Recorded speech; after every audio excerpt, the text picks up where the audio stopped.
Hello friends, welcome back to my channel. আজ আমরা ঘুরতে এসেছি রাজস্থানের একটা beautiful city of lake Udaipur. আর অনেক দিন থেকে আমার ইচ্ছে ছিল উদয়পুর ঘুরতে আসার, কিন্তু বরের ছুটিও পাচ্ছিল না আর আমাদের ঘোরার সুযোগ হচ্ছিল না। তাই আজ আমার এই ইচ্ছেটা পূরণ হয়েছে, তার জন্য আমি খুব খুশি। আর পুরো ব্লগটা তোমরা দেখতে থাকো, এত সুন্দর জায়গাগুলো সত্যি প্রেমে পড়ে যাবে। তো অ্যাট ফার্স্ট আমরা চলে এসেছি উদয়পুরের সিটি প্যালেস, যেটা মহারানা প্রতাপের এটা প্যালেস ছিল। আর এটা সত্যি দেখার মতো, এত বড় যে আমি পুরোটা ভিডিও করতে পারিনি। আর এই সিটি প্যালেসটাকে চারদিক থেকে ঘিরে রয়েছে লেক পিছলা। উদয়পুরটা হচ্ছে সিটি অফ লেক, চারদিকে লেক রয়েছে আর ছোট ছোট এরকম পাহাড়ের মতো রয়েছে। আমি এটা সিটি প্যালেসের ওপর থেকে পুরো শহরটা দেখাচ্ছি। ওয়াও, সত্যি ভিউটা মন ছুঁয়ে যাওয়ার মতো। আর এটা প্যালেসটার বাইরের দিকটা কত বড় আর কতটা সুন্দর। ওখানের গাইডরা বলে থাকে যে মহারানা প্রতাপ আরও 11টা রাজা মিলে এই মহলটা তৈরি করেছিল। এগুলোকে দেখে তো আমি প্রথমে ভয় খেয়ে গেছিলাম। সিটি প্যালেসের বাইরের দিকের গাছগুলোতে প্রত্যেকটা গাছে এরকমভাবে বাদুড়গুলো ঝুলে থাকে। মানে এত বাদুড় আছে একসঙ্গে, না হলে 1 লাখের মতো বাদুড় আছে। রাতের আকাশে তারারা যেরকমভাবে মিটমিট করে, সেরকমভাবেই বাদুড়গুলো এখানে সারাদিন ঝুলে পড়ে মিটমিট করছে।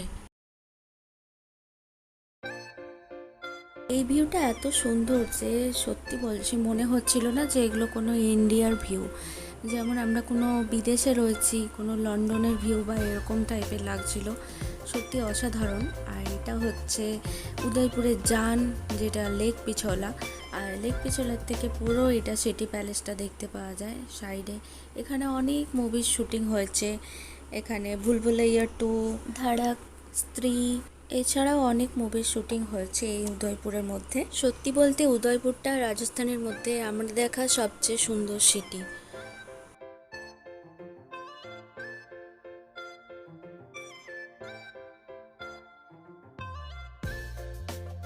এরপর আমরা রওনা দিলাম আমাদের নেক্সট ডেস্টিনেশন, হচ্ছে ফতেহ সাগর লেক। মানে বলতো মহারানা প্রতাপ এবং বাকি অন্যান্য রাজারা যখন যুদ্ধে যেতেন, তখন এই ফতেহ সাগর লেকে স্নান করে গেলেই নাকি তাদের যুদ্ধে ফতেহ হতো, মানে বিজয় হতো। তাই এই লেকটার নাম সেই হিসাবেই নামটা হয়েছে। আর এত সুন্দর, এত বড় লেক আমি কোথাও এর আগে দেখিনি।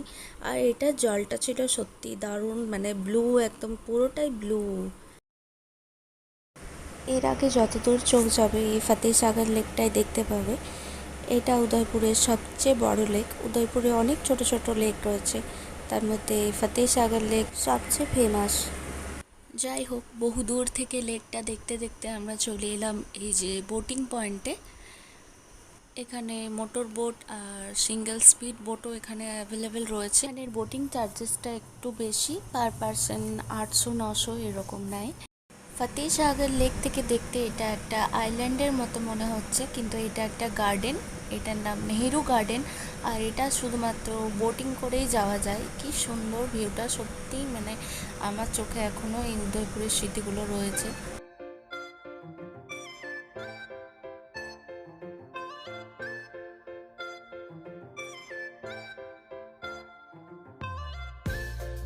এই যে দেখেছো, গরমে ঘেমে আমাদের কি অবস্থাটাই না হয়েছে। সূর্যদেব মাথার উপর থেকে হাসছে আর বলছে আরও ঘুরবি এই গরমে, কিন্তু তাও আমাদের ঘোরার আশা আর কমেনি। কারণ ঘুরতে এসেছি, ঘুরতেই হবে, যতই রোদ থাকুক গরম থাকুক। আর আমরা তো এসেছি এই রাজস্থান থেকেই, আর ফরেনারগুলো তো কোথার থেকে এই গরমে এসছে রাজস্থান দেখতে। তো যাই হোক, খুবই ভালো লাগলো আমাদের এখানটা ঘুরে। আর এটা আমরা চলে এসেছি আমাদের নেক্সট ডেস্টিনেশন সাহেলি কি বাড়ি। এটা ছিল রাজাদের, এবং রাজাদের নয়, এটা রানীদের গার্ডেন। এটা একটা, আগে এটা রানীদের সুইমিং পুলের মতো ছিল জিনিসটা, এখন পুরো জলের উপরে কচুরিপানায় ভর্তি।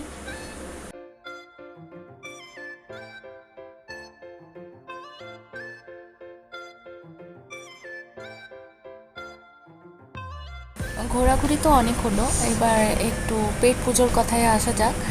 আমি তোমাদেরকে একটা কথা সাজেস্ট করব, কেউ যদি রাজস্থান ঘুরতে এসো তাহলে অবশ্যই রাজস্থানি থালি খেয়ে দেখো।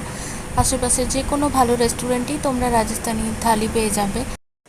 এরপর আমরা গোলাপবাগ ঘুরে এসে লেক পিছলার কিনারে বসে এই যে সানসেটটা দেখছিলাম। আর এই হচ্ছে সেই ফেমাস ধড়ক মুভির শুটিং হয়েছিল যেখানে, লেক পিছলারই একটা সাইডে। তোমরা যদি কেউ রাজস্থান ঘুরতে এসো তাহলে উদয়পুরটা নিশ্চয়ই ঘুরে যাও। আর উদয়পুরের মধ্যে এই জায়গাগুলো মিস করো না, কারণ এগুলো হচ্ছে উদয়পুরের মেন দেখার জায়গা।